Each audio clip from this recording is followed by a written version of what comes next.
Milagro para una Madonna de Bárbara Cartland, capítulo 3. Lorimer esperó un rato. Luego regresó al salón de baile. Varias parejas bailaban al ritmo de la música que él pensaba que era agradablemente melodiosa. Los huéspedes mayores estaban sentados alrededor de la habitación en cómodas sillas y sofás observándolos.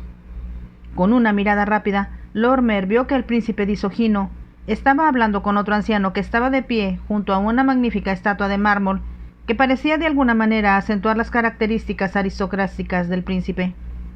Lorimer se dirigió a él, consciente de que la condesa lo estaba observando. Sin mirar en su dirección, alcanzó al príncipe para que se parara pacientemente a su lado hasta que terminara su conversación. Entonces el príncipe se volvió hacia él con una leve sonrisa y Lorimer dijo: «Escuché antes de salir de Londres, Su Alteza.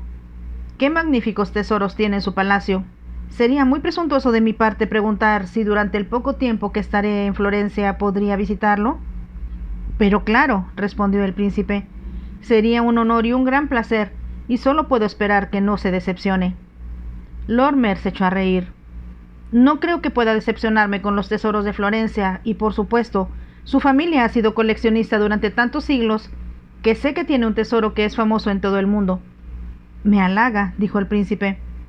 «Espero poder darle la bienvenida, tanto a usted como a Sir Julius, con quien se aloja, mañana, digamos a las 3 en punto». «Estoy seguro de que Sir Julius lo encontrará conveniente», respondió Lorimer, «y gracias a ustedes». Le presentaron al aristócrata con el que el príncipe estaba hablando, y luego, con una respetuosa reverencia, se alejó. Una vez más era consciente de que si la miraba habría una invitación en los ojos de la condesa. En su lugar buscó a Sir Julius, que estaba sentado en un cómodo sofá. Cuando se acercó a él, la dama con la que había estado hablando fue invitada a bailar, y Sir Julius estuvo solo. Lorimer luego se inclinó para decirle en voz baja: «¿Dirías que te sientes algo indispuesto y que deseas regresar a casa?» Solo por un momento hubo una mirada de sorpresa en el rostro de Sir Julius. Luego, como había servido durante tantos años en el servicio diplomático, respondió brevemente: «Por supuesto. Ahora o un poco más tarde». «Un poco más tarde», respondió Lorimer, y se alejó a través de la habitación hacia la condesa. Ella sonrió cuando él llegó a su lado de una manera que le dijo sin palabras exactamente lo que esperaba.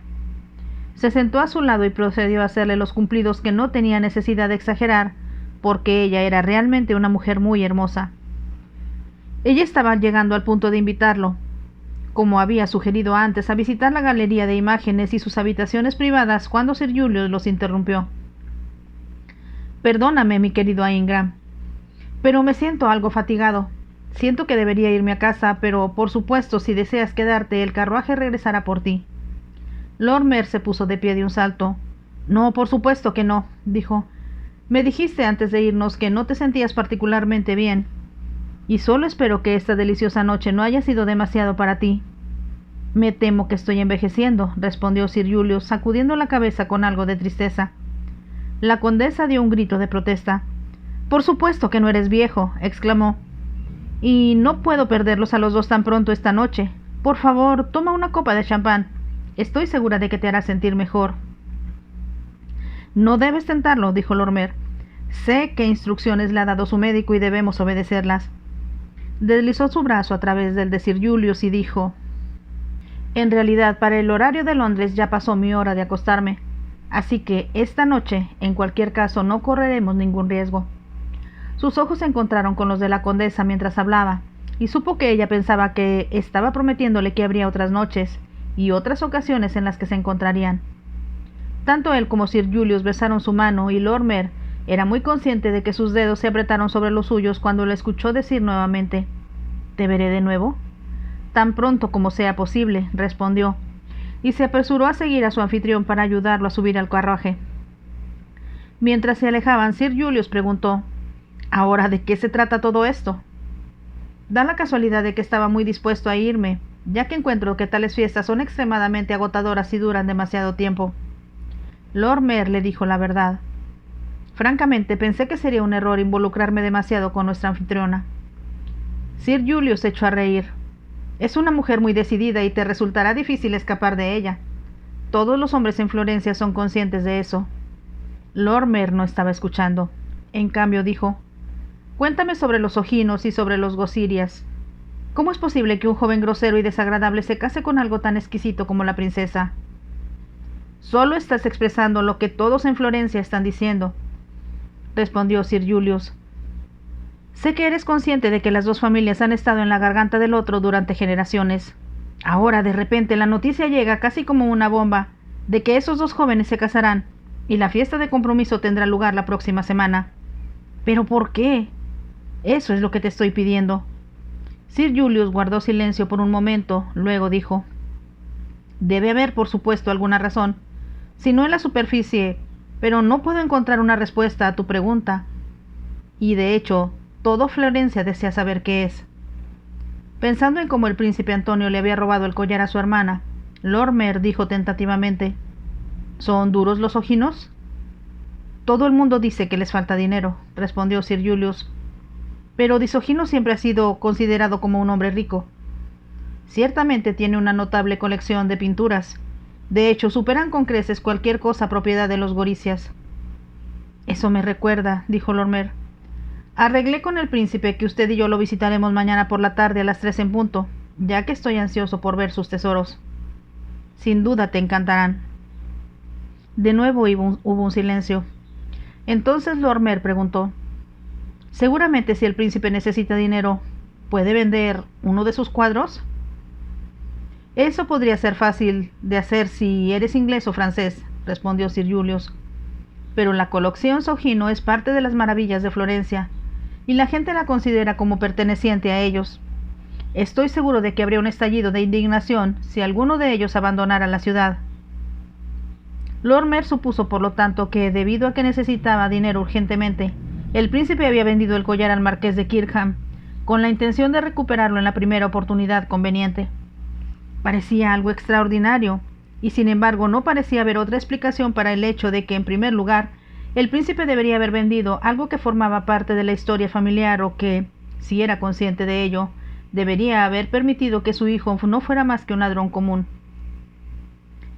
Cuanto más pensaba Lorimer en el príncipe con su apariencia aristocrática y su porte orgulloso, más seguro estaba de que había más detrás de lo que había sucedido de lo que hasta ahora había podido suponer. Él, sin embargo, pensó que sería un error decirle demasiado a Sir Julius, y dirigió su atención a los Gorizia, diciendo de nuevo lo repulsivo que encontró al joven príncipe mientras su padre parecía grosero y desagradable. «Nunca me ha gustado el joven», estuvo de acuerdo Sir Julius, «y hay historias desagradables de su comportamiento licencioso que difícilmente pueden descartarse como bromas juveniles». «¿Y cuáles son sus vicios particulares?», Lorimer preguntó. Lo que Sir Julius le dijo fue tan repugnante y degradante que incluso en la oscuridad del carruaje, Lorimer se volvió para mirar a su anfitrión con una expresión de asombro en sus ojos. «Si eso es cierto», dijo, «entonces, ¿por qué en el nombre del cielo el príncipe Disogino consiente en el compromiso?» Sir Julius hizo un gesto expresivo con las manos. «No puedo pretender entender», admitió. «Pero a menudo he encontrado que el código italiano, cuando se trata de venganzas y puntos de honor, está mucho más allá de la comprensión de cualquier inglés de pensamiento sencillo». Lorimer se echó a reír. Al mismo tiempo podía ver frente a sus ojos el hermoso rostro de Florencia, tan parecido a las Madonas de Rafael, que sentía como si su pureza intrínseca irradiara de ella. Por otra parte podía ver el miedo en sus ojos. «Debe haber alguna razón extraña para esta unión», murmuró en voz baja. Sabía, cuando el carruaje se detuvo fuera de la villa de Sir Julius, que nunca descansaría hasta descubrir qué era. Al día siguiente, Lorimer pasó la mañana bajo el sol en el jardín. La vista debajo de él era exquisita, tan radiante de luz que su mente se detuvo durante algún tiempo en la ciudad de tal belleza arquitectónica, grandeza y proporciones debidas, que en el momento de su construcción fue una revelación para toda Europa. Entonces, como si fuera inevitable, se encontró pensando una vez más en Florencia y tratando de decidir cuál de las muchas Madonas exquisitas de Rafael se parecía más. Pensó que tal vez era la Virgen de Foligne, y sin embargo, había un parecido indudable con varias otras Madonas que había estudiado tan a menudo en su predilección por Rafael como artista. Entonces Sir Julius se unió a él, y se sentaron a hablar de sus amigos diplomáticos y políticos hasta que llegó la hora del almuerzo. Después de una deliciosa comida servida con un excelente vino, el carruaje fue llevado a la puerta y con la capucha bajada condujeron a través de la ciudad y a lo largo del río Arno para llegar al Palacio Sogino. Mientras conducían por las calles abarrotadas, cada una con una belleza característica que de alguna manera era ineludible, Lord Mer sintió como si estuviera emprendiendo un viaje de descubrimiento en el que estaba mucho más preocupado personalmente de lo habitual.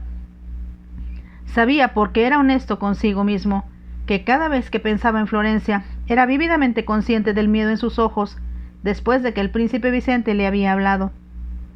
Y él también sabía que todo su cuerpo se encogía ante él. Era imposible no imaginar que nada podría ser más cruel o más horrible para una joven pura, y estaba seguro inocente, ser sometida a los excesos y las profundidades de la depravación que ahora sabía que el príncipe disfrutaba. Excesos tan indescriptibles como para sorprender a cualquier hombre con cualquier sentimiento de decencia. El palacio, cuando se acercaron, era exactamente como Lord Mer habría podido esperar.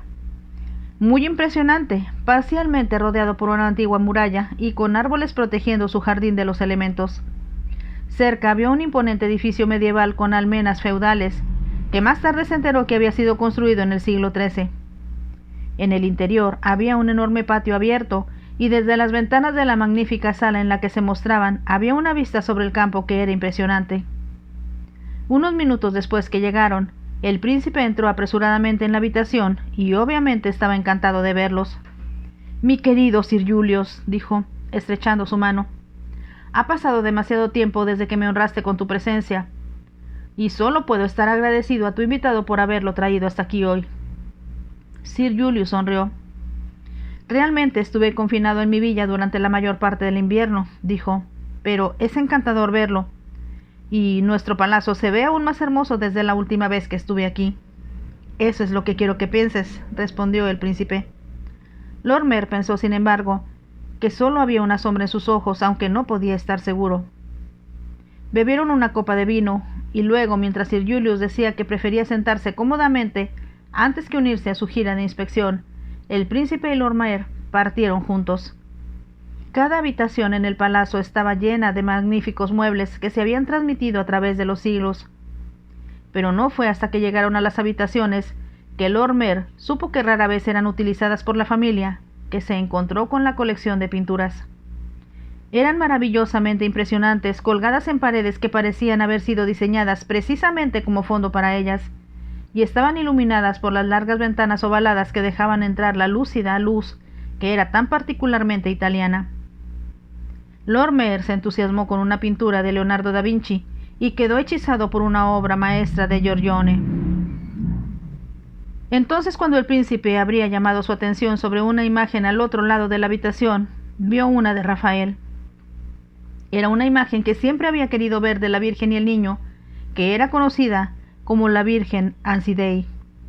Estaba parado frente a él pensando una vez más que había un parecido distintivo en los ojos abatidos y los suaves labios inocentes con los de la hija del príncipe, cuando algún sexto sentido, una intuición que nunca lo engañó, le dijo que la pintura era falsa. Por un momento no pudo creer lo posible. Sin embargo, debido a que las obras de Rafael significaban tanto para él, y porque de alguna manera no podía entender, vibraban hacia él para que fuera consciente de ellas como si fueran humanas, sabía que no estaba equivocado. Su sentido común le dijo que en este caso debía estar equivocado. Sin embargo, su apreciación de la belleza era tan aguda que sabía que su instinto era correcto. La imagen era falsa, y ciertamente no había sido pintada por Rafael, aunque era muy consciente de que era una de las más valoradas de todas las imágenes de todo el palacio. No dijo nada, solo se paró frente a él, tratando de ver si la pincelada real era diferente de lo que reconocería como la de Rafael. Entonces sintió que detrás de él el príncipe estaba preocupado por su escrutinio y podía sentir su inquietud, incluso mientras estaba parado bastante quieto. Durante mucho tiempo Lord Mer no se movió. Luego se volvió y cruzó la habitación para ver la imagen de la que el príncipe le había hablado. Estaba casi seguro de que el príncipe dio un suspiro de alivio. casi como si hubiera temido de que Lormer pudiera haber expresado su duda sobre la autenticidad del Rafael.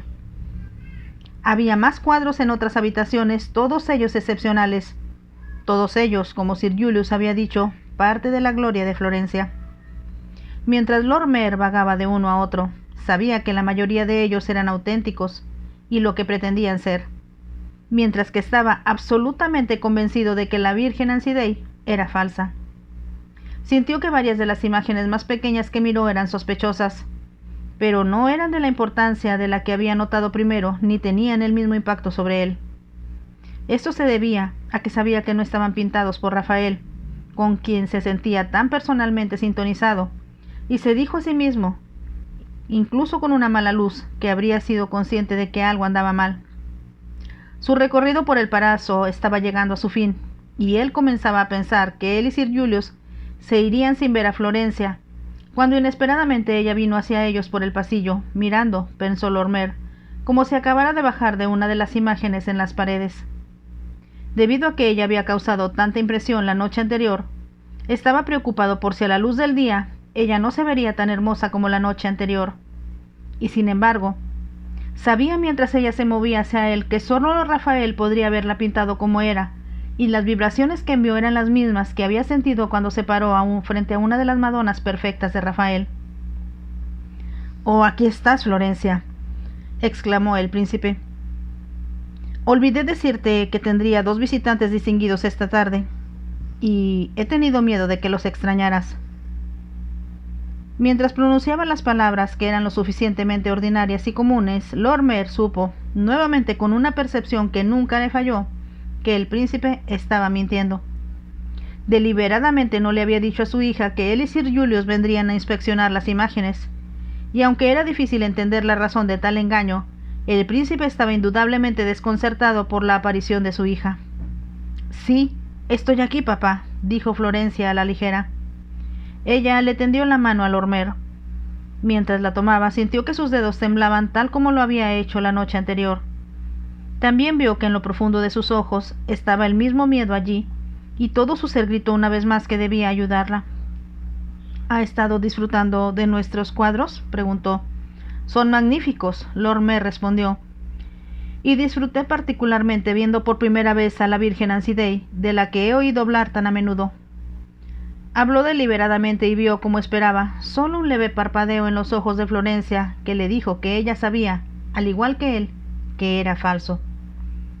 Sir Julius los estaba esperando en la habitación donde lo habían dejado. Cuando Florencia los saludó, era obvio para Lormer que se esperaba que se fueran, ya que el príncipe no les ofreció ninguna invitación para quedarse. Entonces, cuando el príncipe y Sir Julius caminaron hacia las escaleras que los llevaban al patio, Lormer se quedó atrás. Tomó una excusa para estudiar una punta de metal de la Virgen y el niño que colgaba en el pasaje. Se detuvo frente a él y le dijo en voz baja a Florencia: «Es muy parecido a ti». Ella sonrió. «Es lo que papá me ha dicho, pero es difícil para mí juzgar». «Pero no para mí». Entonces, cuando se dio cuenta de que el príncipe y Sir Julius estaban fuera del alcance de su oído, dijo: «¿Cuándo puedo verte? Sabes que tenemos mucho que decirnos el uno al otro». «Es imposible, bastante imposible», Florencia dijo rápidamente. «¿Pero por qué? Quiero verte». Casi como si él obligara a hacerlo, ella levantó los ojos hacia los suyos y él pensó, como lo había hecho anoche, que ella estaba suplicando su ayuda, y sin embargo, al mismo tiempo era consciente de que no había nada que pudiera hacer. «Debo verte». Ella negó con la cabeza, pero él insistió. «Debe haber alguna manera». Ella hizo un pequeño gesto en su mano que fue de alguna manera patética, y él dijo: «Cuando te vi pensé que eras demasiado hermosa para ser real. Y ahora sé que viviendo aquí entre todas estas fotos has ganado una belleza que no se garantiza a otras mujeres». Ella respiró sin aliento como si sus palabras la conmovieran. Luego dijo: «Si tan solo pudiera arrastrarme hacia la pared y quedarme allí, entonces estaría a salvo. Si lo hicieras, sería una terrible pérdida de vida». Sabía mientras hablaba que había dicho algo incorrecto. Una sombra pasó sobre su rostro que era muy elocuente, y ella dijo con una voz que no la había escuchado usar antes: «A veces es más fácil morir que vivir». Él la miró y en ese momento el príncipe se dio cuenta de que no lo habían seguido y la llamó por su nombre. «¡Florencia! pareció resonar a lo largo del pasillo, con sus arcos y su techo pintado, y culpablemente Florencia respondió: «Ya voy, papá». Ella comenzó a caminar rápidamente y Lord Mer no pudo hacer nada más que caminar a su lado. Solo cuando llegaron a la parte superior de los escalones para ver debajo de ellos a Sir Julio subiendo al carruaje, Lord Mer dijo: «No pierdas la esperanza, solo confía en mí». Por un momento vio una luz repentina en sus ojos, como si la luz del sol estuviera atrapada en ellos. Entonces el miedo volvió, y aunque ella no habló, él sabía que ella le estaba diciendo desde su corazón que no tenía esperanza. Al tocar su mano, Lord Mer supo que sus vibraciones se unieron por un momento, y que así como sintió que había algo inevitable en su encuentro, y nada podría haberlo evitado, Florencia sintió lo mismo, y solo por un fugaz segundo sus dedos se aferraron a los suyos. Entonces, cuando sus ojos se posaron y volvió a parecerse increíblemente a una Madonna de Rafael, se despidió del príncipe y se subió al carruaje. Solo cuando se fueron, tuvo la extraordinaria sensación de que Florencia no estaba parada en el patio del palacio de su padre, sino en la cima de una colina sin árboles, y lo único a su lado era una cruz vacía. De vuelta en la villa, mientras Sir Julio se retiraba a su habitación para descansar, Lord Mer mandó llamar a Hicks. Entró con un aire que le dijo a su maestro que tenía algo que impartir y cerró la puerta cuidadosamente detrás de él. «Bueno, Hicks», Lord Mer preguntó. Se sentó en el borde de la cama mientras hablaba y Hicks se acercó a él, bajando la voz mientras decía: «He descubierto algunas de las cosas que su señoría quería saber». «¿Cuáles son?» «Primero, mi señor, sobre ese collar. Parece que hay algo de misterio al respecto». «¿Qué tipo de misterio?» «Bueno, mi señor, una de las sirvientas del palacio Sojino me dice que parece haber desaparecido en los últimos 2 años y que nadie lo ha visto ni ha oído hablar de ello». Hicks miró a su maestro, pero Lord Mer solo comentó: «Adelante». «Entonces me entero y tal vez le sorprenda, mi señor. El príncipe y su familia están siendo empujados por dinero, y ha habido todo tipo de economías sospechosas hechas en el palacio. También se habla de que venden cosas». En lo que Lord Mer esperaba. Era lo que Lord Mer esperaba y solo asintió con la cabeza mientras Hicks continuaba. Ella no estaba segura de lo que se había vendido, pero había escuchado a los sirvientes mayores hablar. ¿Y eso es todo? Por el momento es todo, mi señor, pero me reuniré con ella de nuevo. Muy entusiasta la chica, y le gustan los ingleses. Hicks se acicaló un poco, y Lord Mer dijo: «Bien hecho, Hicks, pero te pedí que averiguaras si el príncipe Antonio había regresado a Italia». «No lo he olvidado», dijo Hicks rápidamente. «Regresará esta noche, o al menos eso creen, y se quedará en el palacio». «Gracias, Hicks. Eso es exactamente lo que quería saber. Ahora, cuando vuelvas a ver a esta chica esta noche mientras estoy cenando, averigua qué habitación ocupará el príncipe». Había una leve sonrisa en los labios de Hicks, como si le complaciera pensar en volver a ver a la chica tan pronto. «No le fallaré, mi señor». «Tan pronto como lo sepas», lo instruyó Lord Mer. «Ven y dime, a cualquier hora de la noche que regreses, ¿entiendes?» «Sí, mi señor». Lord Mer se cambió de ropa por algo más cómodo, y una vez más se fue y se sentó en el jardín. Pero ahora le resultaba difícil quedar fascinado incluso con la puesta de sol en las agujas y torres debajo de él, o brillar con todos los colores de la paleta de un artista en las aguas del Arno. En cambio, todo lo que podía ver eran los ojos de Florencia suplicándole ayuda, como un niño podría volverse instintivamente hacia alguien mayor y más sabio que él. Él sabía sin que se lo dijeran que ella estaba desesperada. Sabía que cada nervio de su cuerpo se rebelaba contra lo que parecía ser su destino, lo que no solo afectaría su sensibilidad, sino también su mente y la pureza de su alma. Se preguntó cómo sabía tanto, y sabía que era de la misma manera que un retrato de Rafael podía dibujarlo y sostenerlo. Así como le habló a él, como le había hablado al artista que lo creó, así supo, como si hubieran estado cerca el uno del otro durante años, en lugar de solo unos minutos de tiempo, que Florencia estaba apelando a su perspicacia y su comprensión. Debido a que tenía un método profesional y experiencia cuando estaba emprendiendo lo que él pensaba que era un trabajo, Lord Mer pensó muy cuidadosamente en todo lo que sabía sobre los ojinos y los goricias. Analizó todo lo que había visto y oído, todo lo que le había hecho sospechar que la Madonna Ansidei era falsa. Pero al final del resumen las preguntas que se había hecho seguían siendo las mismas, aún sin respuesta, y todavía un extraño rompecabezas que no podía desentrañar. Se sentó en el jardín hasta que se puso el sol, cuando supo que era hora de bañarse y cambiarse para la cena. Vio mientras se sentaba con su anfitrión a otra excelente comida que Sir Julius parecía cansado. Así que tan pronto como terminaron se levantó de su silla y le dijo a su anfitrión: «Me temo que nuestra excursión al palacio y las alegrías de anoche han demostrado ser demasiado para ti. Por lo tanto, te sugiero que te vayas a la cama». «Me gustaría hacer eso», dijo Sir Julius agradecido. «Al mismo tiempo me siento bastante negligente de no entretenerte mejor. Te aseguro que estoy perfectamente contento y no tengo nada de ganas de hacer nada más que leer un buen libro y pensar en esas magníficas imágenes que vi esta tarde. Sabía que te complacerían». Lorimer no respondió y después de un momento Sir Julius dijo: «Ojalá pudieras hacer algo para ayudar a esa miserable chica. ¿Cómo puede enfrentar el matrimonio con un hombre que es sinónimo de depravación?» «Me he hecho la misma pregunta», respondió Lorimer, «y parece que no hay respuesta.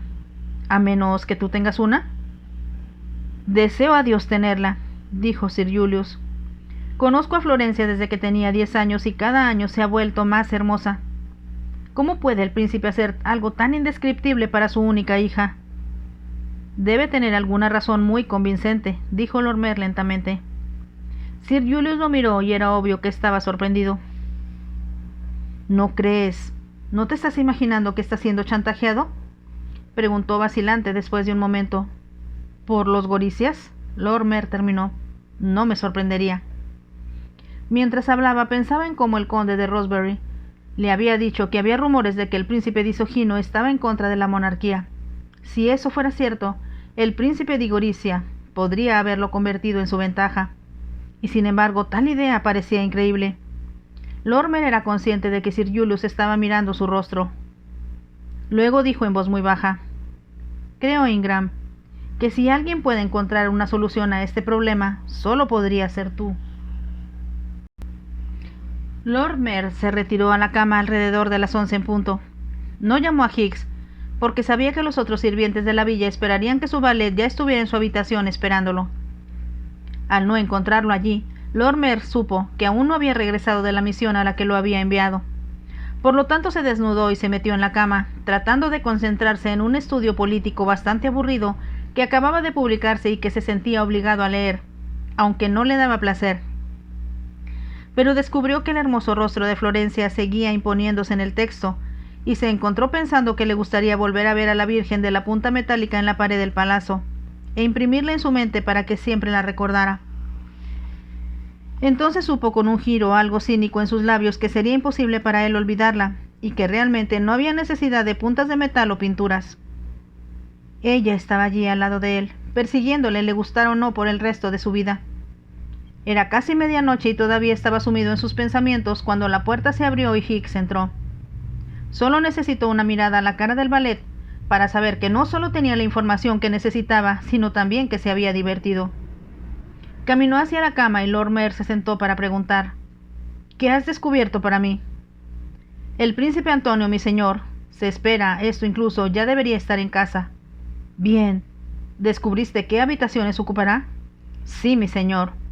Higgs explicó exactamente dónde estaba, y Lorimer se dio cuenta de que la ventana daba a la magnífica vista que había visto desde la habitación donde habían sido recibidos, pero estaba un piso más arriba. Aprendió de Higgs que había un balcón a ambas ventanas de la habitación, y que había balcones fuera de la mayoría de las habitaciones en ese piso. Lorimer saltó de la cama. «Gracias, Higgs. Ahora será mejor que nos demos prisa». «¿Vamos a ir allí esta noche, mi señor?» «Sí. ¿Te acordaste de empacar mi ropa habitual como te pedí que hicieras?» «Sí, mi señor». Menos de 20 minutos después, Lorimer y Higgs, ambos montados a caballo desde el establo de Sir Julius, abandonaron la villa. Un mozo, bostezando, aunque sorprendido de que su señoría quisiera ir a montar tan tarde, aceptó la explicación de que no podía conciliar el sueño. Higgs hizo que la historia sonara aún más conveniente al señalar que la luz de la luna les facilitó encontrar un camino sin que hubiera ningún tipo de peligro. Las calles estaban vacías, Y como había dicho Higgs, la luz de la luna era muy brillante y tardaron poco tiempo en llegar al palacio. Se veía aún más impresionante y magnífico a la luz de la luna que durante el día. Lorimer y Higgs cabalgaron entre los árboles que rodeaban el jardín hasta que estuvieron frente a la parte del palacio donde se encontraba el dormitorio del príncipe Antonio.